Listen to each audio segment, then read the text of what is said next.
The pandemic has been tough for everyone, but no one has suffered more than the pharmaceutical industry. So thank God they've got people inside the American government that can save them trillions of dollars. Hello there, you 4.5 million electrifying souls, radiant awakening beings going on a journey together. If you're in the UK, you can come and see me live. I'm doing live performances all over the place. There's a link in the description if you're interested in seeing me live. Perhaps you've seen enough with the hat and the cardigan. Surely it's overkill. Let's have a look at this story about the relationships between the pharmaceutical industry and the United States government, and in particular certain members of the Democrat Party, and whether or not you think there is corruption, or certainly if there isn't corruption, a need to change the law so we can see crime when it takes place. Let's have a look. This is a story by Andrew Perez and Julia Rock. Corporate Democrats like Senator Kristen Sinema saved Big Pharma $450 billion by watering down the party's drug pricing plan. Big Pharma's massive lobbying campaign and advertising offensive against Democrats' drug pricing plan saved the industry nearly $500 billion. That represents a return of more than 1,700 times the investment the drug industry has made on lobbying Congress this year. Sometimes when I see those figures for lobbying, they spend this much money on lobbying, I think, bloody hell, that's expensive. Surely that's a waste of money. But then when they get 1,700 times the return, that's brilliant. You wouldn't get that odds on any kind of racehorse, would you? So you're better off corrupting the government through bribes than gambling. We've learned one thing already. The outcome illustrates why industry groups are willing to throw ungodly sums of money at influencing Washington lawmakers. While spending hundreds of millions on lobbying and advocacy efforts might seem exorbitant, it's nothing compared to the hundreds of billions these business interests stand to lose if legislative decisions don't go their way. This is in a way, a fundamental principle of modern government. We are offered the opportunity to vote for particular parties, particular politicians, particular policies. We're offered particular pledges and promises and told that if these people are elected, this is how they will behave. But of course, there is another route to power, the route that is paved by the green dollar bill. And that's the true avenue. That is the relevant currency. What kind of naive, childlike wonder man in an luminous cardigan and a wonderful hat would you have to be to believe that the democratic process is how you influence power? Sure, if we had reliable political figures, sure, if we had a party that was willing to stand for ordinary people, then there would be a point in voting. Then you could possibly get a party into power that represented the interests of ordinary people. But what you got now is theatre, a facade, a show, while powerful interests continue to pull the strings of power behind the scenes, and not even behind the scenes, in front of the scenes. Here is the information. According to data from Open Secrets, the pharmaceutical and health products industries have spent $263 million on lobbying in Washington so far this year. Dark money groups with ties to Big Pharma have run misleading ad campaigns promoting the Democrats who work to gut the party's drug pricing measure, and they've also spent millions on ads attacking the entire concept of allowing the government to negotiate drug prices, an idea that is broadly popular and one that many other countries have implemented. Polls show that the idea of allowing Medicare to negotiate drug prices is popular to the point where swing state Republicans and swing district Democrats and even former President Donald Trump have expressed support for it. It's weird, isn't it? You can control consciousness, you can control outcomes. An idea rises to the surface, which seems like a good one. Why don't we regulate drug prices so people that have to use medications, and probably in some cases have been encouraged to use medications, or in other cases mandated to use medications, have some kind of regulatory reassurance that they won't be overcharged for these drugs? Well, that whole concept has been bashed, ruined, undermined, and the people that are negotiating are funded by, supported by, paid money by the very industries that they're attempting to regulate. The rise of populism is spoken of as if it's some sort of dirty word, but populism in effect should mean that people in power are considering as their number one priority the interests of the population, the populare, the vast number of people, and measures where ordinary folk spend less money on medication, where the pharmaceutical industry can't behave like gangsters,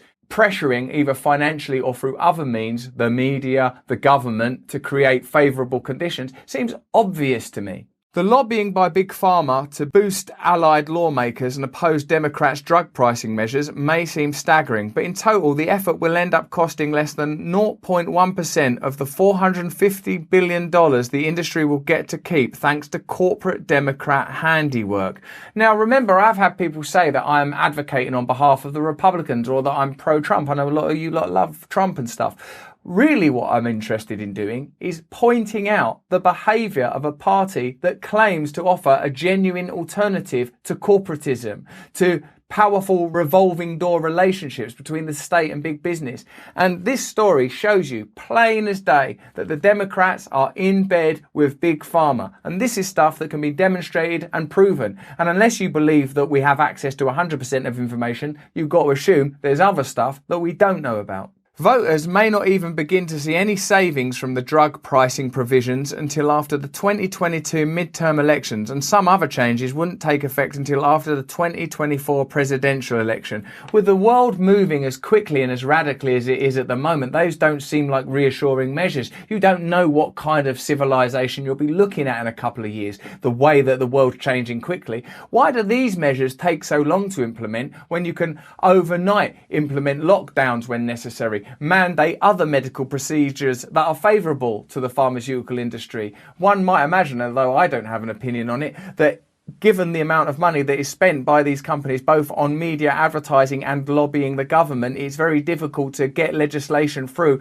that has an adverse effect on the pharmaceutical industry, and that the reverse is true. When something is beneficial to the pharmaceutical industry, the wheels are greased, the palms have been greased, the path is an easy one to walk. Someone other than me might speculate because I don't have an opinion, but hats I've got, cardigans galore. Opinions, where are they, baby? As Politico noted, penalties on drug makers that hike prices faster than inflation won't begin until 2023. And the lower prices Medicare will negotiate with pharmaceutical companies for some of the most expensive drugs won't be available until 2025, with a full phase coming in 2028. It's just off in some mad future. We'll be run by robots and aliens by then. Who cares about that? You'll be negotiating with your iPhone, will be your boss by then. Can I go out of the house, please, iPhone? Negative. What about my COVID test? Positive. Oh. Our friend David Sirota, not literally friend, we don't actually know him, but I like the stuff he writes. David Sirota, writing in the Daily Poster, says, previously we learned that Merck, I don't like Merck as a name. Don't judge a book by its cover. Don't judge a pharmaceutical company by its name. But if its name's Merck, that sounds like murky, and Merkin, which is a pubic hair wig, which, let's face it, shouldn't exist, then why should we trust you? Merck is planning to charge Americans 40 times its cost for a COVID drug whose development was subsidised by the American government. What? 40 times the cost? Well, at least it weren't subsidised by the American government, which we ultimately pay for with our money. It was subsidised by the American government. Damn you, Merck, you murky pubic wig of an organisation! Americans are facing not merely expensive drugs, but prices that are examples of outright profiteering. In many cases, the medicines we're being gouged on are those that we, the public, already paid for. Pharma bankroll Democrats are foot soldiers in the pharmaceutical industry's larger multi-decade campaign to seal off and rig America's alleged free market. Yeah, free market, that's meant to be competitive. Hey, our thing's better than your thing. It's cheaper, it's more reasonable, it works better. We've proven it works better. That's not what we're living in. A one-time progressive activist, Sinema, campaigned on lowering drug prices, and she was still calling on Congress to address rising drug costs as recently as last year. She's like Siddhartha. She's like had an epiphany. She's had an overnight conversion. She's like Saul on the road to Damascus, feeling the blinding white light of Christ lighting her up from the inside, except instead of that, it's Merck, a creeping, crawling pubic wig, trundling up her leg, offering her benefits. Possibly. In the 2020 election cycle, pharmaceutical political action committees suddenly funneled more money to her than they did the whole 6 years she served in the US House. Do you know who I like? Sinema. She got something. Give her so much money. What a coincidence. She's seen the light. She's changed her opinion. Could there be a connection? All told, Sinema has received at least 750 grand from pharmaceutical interests and 920,000 from other industry lobbies. Politicians, that's not even their job money. They should have no more money from lobbying. That's outrageous. Luckily, campaign films of Kristen Sinema exist so we can track whether or not she fulfilled her early promises, or if she was always upfront about when I'm in government, I'm going to be making sure that the pharmaceutical industry have the time of their lives. Let's have a look. I guess I'm a little bit different than most people in politics. My mom struggled to take care of us kids on her own. For nearly 3 years, we lived in an old abandoned gas station without running water or electricity. But luckily, we always had access to Pfizer drugs. It was Pfizer that came to our rescue. We always had a little pubic Merck wig to sleep under. And I said, if I ever get the chance to make just a couple of $1 billion back for Merck after the warmth they provided, I'll make sure they get it. Those were tough times, but I knew it could be different. I never believed that being homeless was going to stop me from being who I wanted to be. And that is a corrupt politician. See, my parents taught me that if you work really hard, eventually you will be lobbied by very powerful business interests, and you can forget all about the pledges you made to help ordinary people. I always had a team of teachers, family, and friends rooting for me to make it, helping me along the way. Now I've got a team of powerful pharmaceutical industry partners and lobbyists, always rooting for me to be able to represent their interests in Congress. It's actually, for me, it's worse when someone does that. Like, she knows what it's like to be poor. So, like, to mobilize that narrative in order to further make the circumstances of ordinary Americans worse is mental. How can you do that? When I went off to college, I knew I wanted to help other people get their shot at the American dream. Oh, you're helping people get their shot, all right. The way I see it, the American dream is a combination of working hard, pulling yourself up by your bootstraps every day. You can't actually pull yourself up by your bootstraps because you are holding the bootstrap and you're wearing the boot. You're just going to eventually break your ankle. That's why it's such a perfect metaphor for the impossibility and implausibility of making something of your life. And using the example of one working person who's managed to grab a ladle so that they can feast on the trough of corporate corruption and trotting them out as an example of how fair the system is actually not only contradictory and oxymoronic, it's propagandist. But also reaching out to help those who need a hand. And then taking money from those people with that reach and giving it to Merck. That's certainly been the story of my life. That is the story of America.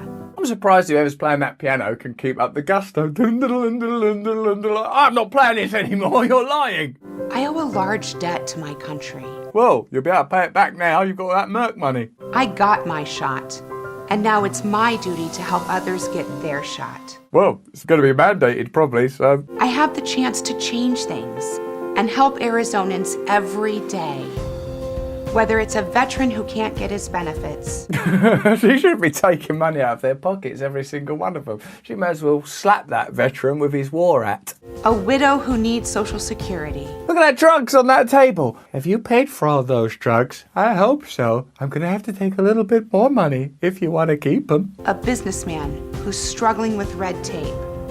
Or parents worried their kids won't have a better life than they have. Or whether it's Merck, or Pfizer, Moderna, Johnson & Johnson, or Vanguard, or any one of the institutional investment-funded big pharma companies that operate under the guise of helping others to accumulate more and more record profits. If I can just be a tiny part of that. It's weird, isn't it? Because the reason that a film like this exists is because it espouses attractive values that resonate with all of us. Do you know what? There is such a thing as hope. It don't matter how hard your life has been or what you're feeling now. There's hope for you. We can change the world, particularly if we remember who we are and we come together in the service of one another. All those ideas are attractive ideas because they touch universal themes, morals, values, ethics, codes, deep in our evolutionary history, in our shared spiritual history. Those can be just sort of tapped into, plugged into, and then used to get another person into Congress or the Senate or wherever it is she's in, who can just take checks from big business. It's really, really outrageous because this is a person with potential. This is a person that could make a difference, but their head's been turned. And who am I to say that we're a hat company to come to me and say, Russell, you just shut up about this stuff and you can have as many hats as you need. Maybe I'll be like, oh, okay, who cares, baby? I love these hats and cardies. I don't know, none of us are perfect, and there shouldn't be an expectation for people to be perfect. Politicians, human beings, they're flawed, they're fallible. But really, what this points to is the massive requirement for systemic change so people aren't forced to make those kind of choices or be in that situation. You ought to have like heroic abilities to withstand temptation, and that requires a spiritual dimension. And our creed, our religion, plainly is built upon avarice and greed, because otherwise, why would these companies be doing it? Why aren't the government stopping it? Why are individuals like this senator, who clearly went into politics for the right reasons, or at least was able to list the right reasons in a video, why are we in this situation? Because the magnetism of the system is too powerful unless we band together, accepting that we're all fallible, that we're all weak, we're all going to trip up, slip up, make mistakes. I'm not perfect, you're not perfect, we know ourselves, but together, if we have some values, a cohesive plan, if we pull together, then we can indeed change the world. What? Sorry. How much? Yeah, actually, don't bother. Merck are actually quite a good company. Our nation is facing a lot of problems right now. Thanks to you. But we can fix these problems if we work together. I'm Kirsten Sinema. I approve this message, and I'm running for the United States Senate because I'm not giving up on the American dream. I nearly fell for it, even after reading all that stuff out. I was still like, oh, let's vote for Kirsten Sinema. No, remember, you've just read out she's took 750 grand from pharmaceutical interests and 920 grand from other industry lobbies. Something obviously happens in those spaces that's difficult to countenance, because it is a corruption machine that creates and generates more corruption. And unless we change those systems, there's no point in changing the individuals, no point in changing the parties, no point deifying, celebrating particular individuals, unless we accept our own fallibility and come together with a different set of inclusive ethics about ordinary people, our ordinary interests, and having power in our own lives, so we don't hope that some hero can go run the gauntlet for us and keep their pockets zipped shut. But that's just what I think. What do you think? Let me know in the comments below. I'm interested to hear your views. What do you think about that politician? Other politicians? The system itself? Keep me in the loop. You're educating me. I need your views. Give us a thumbs up if you like the video. If you enjoyed this video, have a look at this little cheeky, saucy old sausage. And if you need to learn meditation or more about well-being and spirituality, consider subscribing to my Awakening side channel. Sign up to my mailing list so I can remain in constant contact. And if you are in the UK, come and see me live all over the shop. There's a link in the description. Please stay free.